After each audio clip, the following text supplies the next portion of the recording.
Support comes from the Missouri Forest Products Association, providing more than 41,000 jobs in the production of wood pallets, railroad ties, white oak barrels, hardwood floors, and more. Details at choosewood.com. It's Thursday, November 9th. This is The Gateway. I'm Wayne Pratt.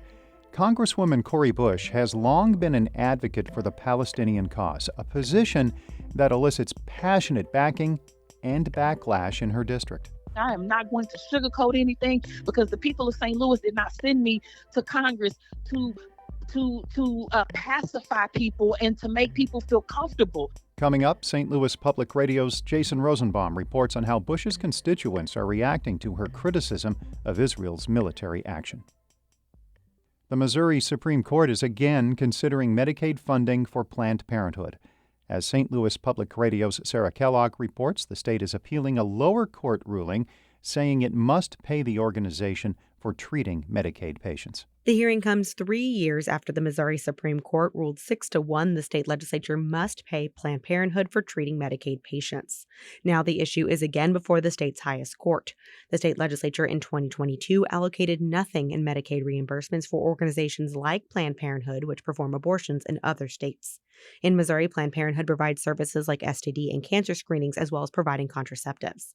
Emily Wales, president and CEO of Planned Parenthood Great Plains, said patients deserve to get care from the provider they choose. To be clear, they want us providing services. They need us in the Medicaid program. They need us to see Missourians because we don't have enough providers in this state. They just don't want to pay for it. The court did not indicate when it would rule.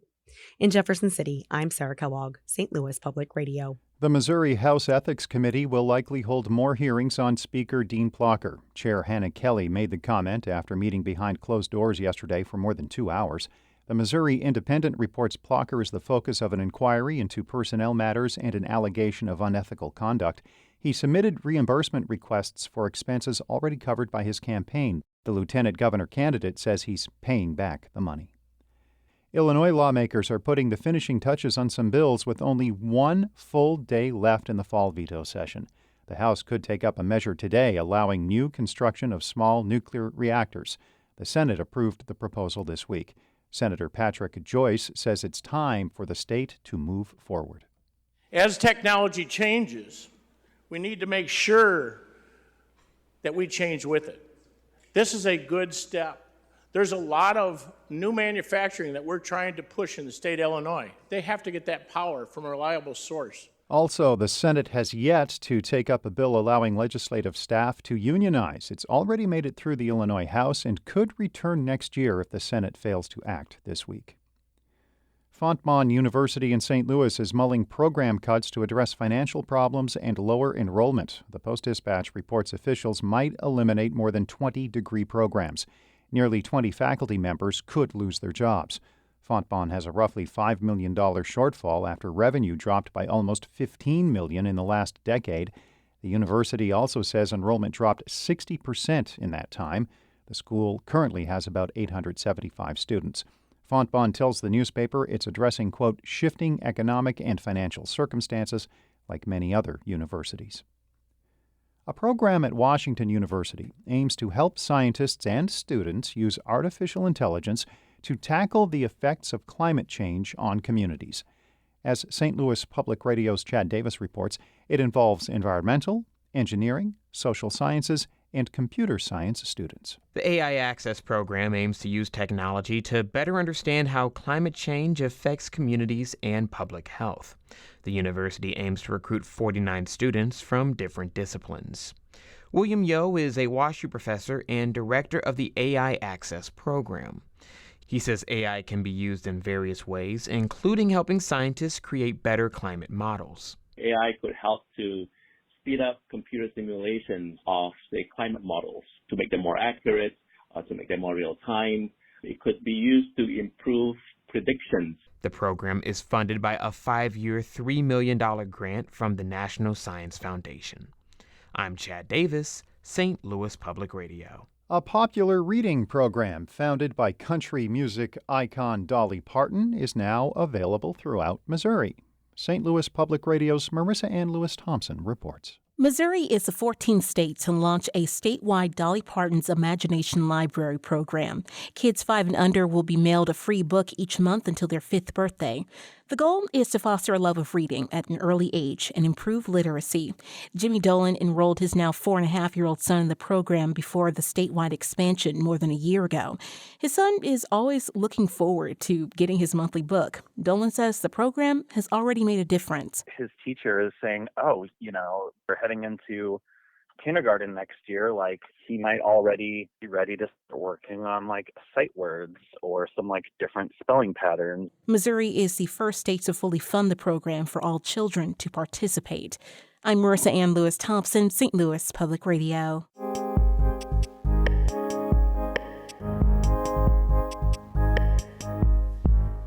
Congresswoman Cori Bush is one of the biggest congressional critics of Israel's military response to Hamas's deadly attack. The St. Louis County Democrat is an advocate for the Palestinian cause, a position that elicits passionate backing and backlash. St. Louis Public Radio's Jason Rosenbaum explores how Bush's constituents are reacting to her policy stance.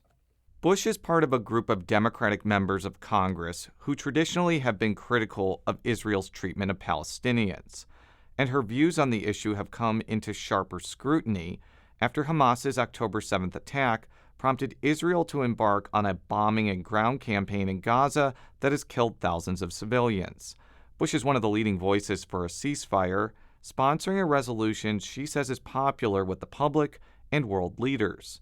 And she criticized Israel for what she sees as human rights abuses, tweeting out recently that she won't be silent about the country's, quote, ethnic cleansing campaign. In an interview, Bush says it's not her job as a congresswoman to be silent when she sees injustice around the world. I am not going to sugarcoat anything because the people of St. Louis did not send me to Congress to pacify people and to make people feel comfortable. They sent me to D.C. to make sure that I'm speaking for those who are marginalized. Bush's statements about the month-long conflict have sparked passionate dissension in Missouri's 1st congressional district. The St. Louis-based district also includes a number of Jewish voters, including St. Louis resident Isaac Pollock. Pollock says he supports many of Bush's policy positions, but is deeply upset with her statements about Israel. It makes you worried about where is my ally when I've tried to be a participant in the struggle in our city. Bush's comments prompted a group of Jewish leaders to issue a statement accusing Bush of, quote, fanning the flames of anti-Semitism. Bush says she's committed to fighting prejudice and adds she'll continue to talk with her Jewish constituents, even ones that don't agree with her. But University City resident Mark Jacob says Bush's recent statements about Israel have crossed a line. I am confident that with a quality challenger who shares many of Cori Bush's views on progressive issues, that the distinguishing factor will be who is morally upstanding and who is not. That challenge to Bush in the Democratic primary came about last week from St. Louis County Prosecutor Wesley Bell. Bell dropped out of the U.S. Senate race and instead is running against Bush. He says Bush's views on Israel played a role in his decision. Innocent people, young, old, and everyone in between, unspeakable horrors.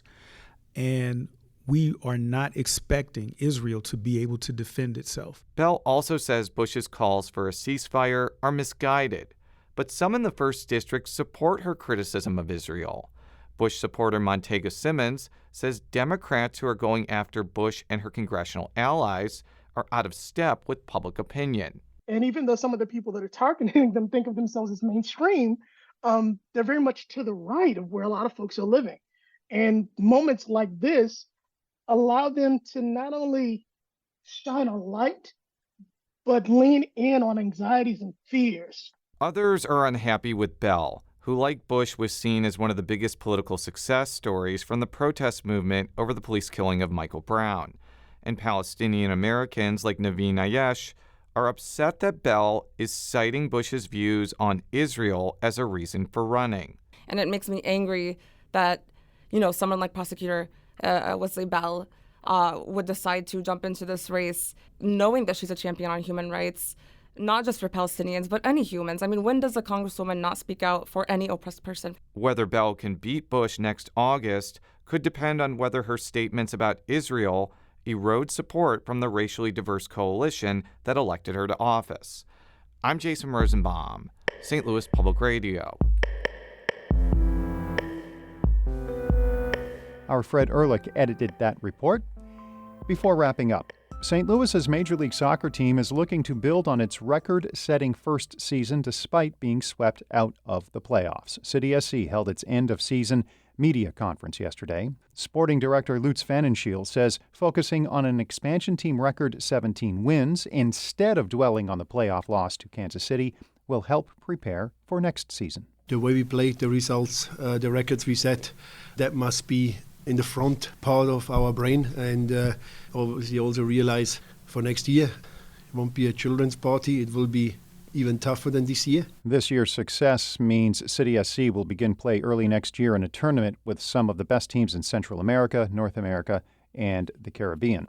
Head coach Bradley Carnell admits the playoff loss still hurts, but says the team has added to St. Louis's rich soccer tradition. We are not trendsetters. This is a city that inspired us to perform or outperform or overperform because of the legacies that were left here in place way before our time. And City SC has made an impact on fans and in the community, as player Tim Parker realized when he was out shopping recently. Even yesterday, I went to the grocery store and someone kind of just congratulated me on the year and thanked me for it. It's hard to take that right now, but at the same time, you're thankful for all the support that everyone's been able to give us. When you look at all the home games that we had, every game a sellout, makes it an exciting place to play, not only for us, but for other teams too. Parker admits City SC had high hopes going into the playoffs, but says there was a lot to be thankful for when looking back on the entire season. The Gateway is a production of St. Louis Public Radio, a listener-supported service of the University of Missouri St. Louis. Music by Ryan McNeely of Adult Fur. I'm Wayne Pratt.